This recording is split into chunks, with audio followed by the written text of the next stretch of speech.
Hi, my name is Cheryl Brunette, and today I'm going to show you how to make a tidy little single row buttonhole.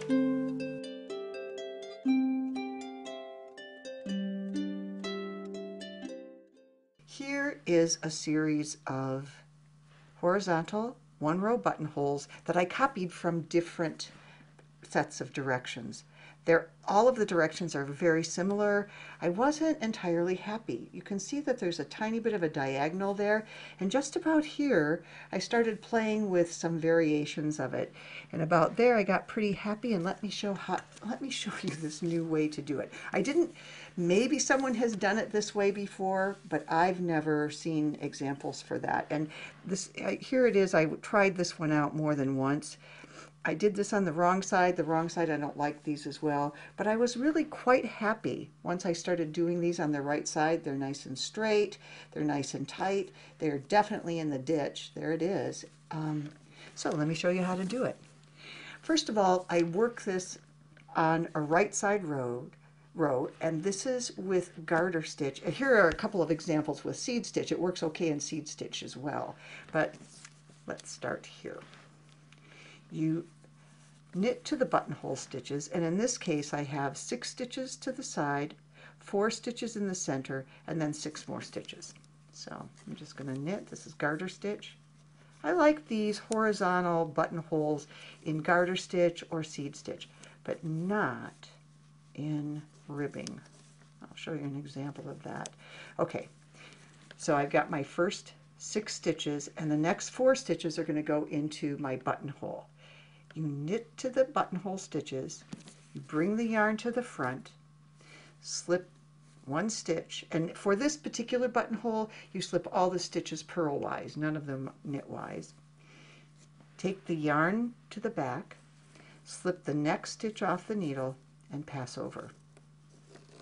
This is pretty typical of these kinds of buttonholes. 1, 2. You're going to bind off all the buttonhole stitches. 3,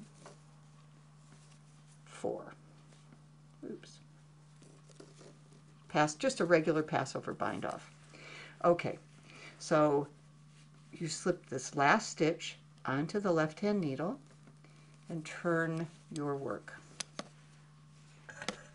Now, I'm going to do a purl twisted cast on, or a twisted purl cast on, which is real similar to a knitted cast on, except you're purling.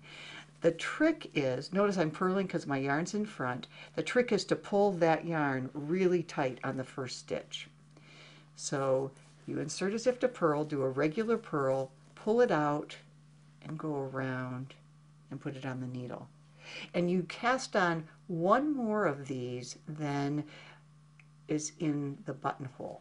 So I need to do 5. That was 1.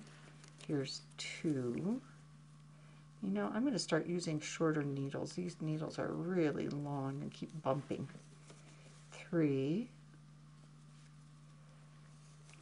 4, and 5. This twists the stitch, so it keeps it kind of nice and tight. Okay, once I have that, I turn my work again, because I'm going to take off in that direction. Oops. And I have my yarn in the back, because I'm going to knit, except I'm going to slip that first stitch and pass over this last bound off stitch, or cast on stitch, excuse me. Again, pull that really tight and knit across.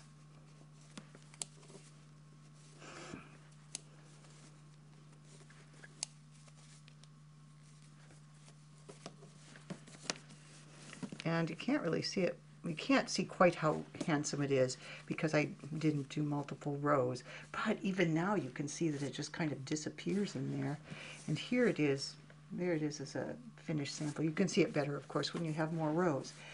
It works best on a seed stitch when it's an odd number of stitches so that you can have a purl at each end. And boy, I really loved that too. But I saw it demonstrated when I was looking up all these ones, you know, all the regular directions for them, which mine are different. I saw a lot of them demonstrated in stockinette stitch, which this is not a good buttonhole for stockinette stitch. And also I saw them in ribbing stitches, and I don't like a horizontal buttonhole in ribbing. I like a nice vertical buttonhole to put it in that ditch, just like this is sort of in, see there's a little, see that little ditch in there? You put your buttonhole in the ditch and that helps to just get absorbed. Thank you for joining me. I hope you enjoyed that. It's just one little skill that you can put in your knitting basket that will help you have more fun. That's all. Until I see you again, be brave. Do it. You can do this. Bye. Oh, and come to CherylBrunette.com and sign up for my list, because that's where you get to tell me what you need to know. You can tell me on YouTube, but I don't hear it as well. Thanks. Bye. Hi. Hi. My name is Cheryl Brunette, and this is... Hi. My name... Hi. My name is Cheryl Brunette. So let's roll.